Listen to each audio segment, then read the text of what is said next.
Our veterans, willing to sacrifice their lives to save ours, these are true American heroes.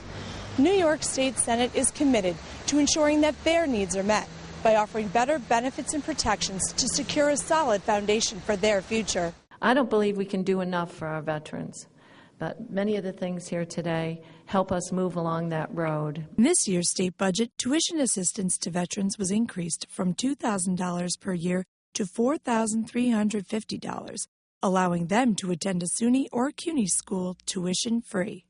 This is not only an investment in veterans, it's an investment in our state.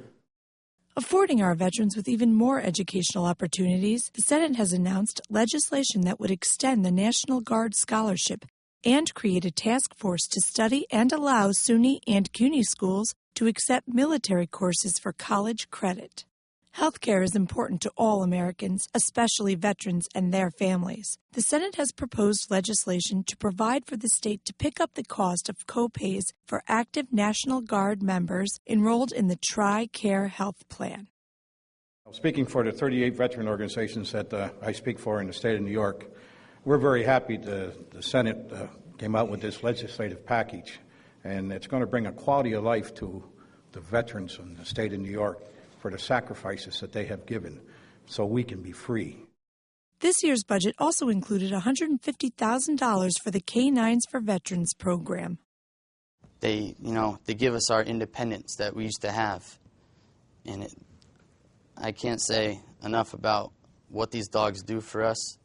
They, not only do they help us out physically, they help us out mentally.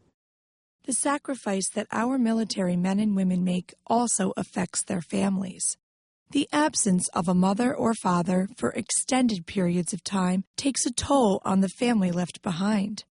That is why the Senate is working to help alleviate some of the burden they face by establishing support and relief programs for military families. The families of our military men and women need to be recognized for the sacrifice that they make. There'll be changes, there'll be other issues. We'll be glad to work closely with them in trying to get to the best result possible for the veterans, much deserving. It's not just the veterans themselves, it's the deployed soldiers who are overseas, their families. There's all kinds of needs out in society, and these bills are a step in the right direction. Expressing appreciation to our veterans is a priority of the New York State Senate, with a commitment to maintain veteran cemeteries, establish the Veterans Memorial Preservation Act, and establish May 11th as Military Spouses Day in New York State. One of the things that we have been trying to do is to have more veteran cemeteries in New York State. We have a very dedicated group of veterans in Plattsburgh who I've been working with trying to get a state cemetery. The Senate is truly dedicated to advocating on behalf of our military men and women. I'm Rebecca Oceaner, and this has been your first look at how the New York State Senate is assisting our veterans.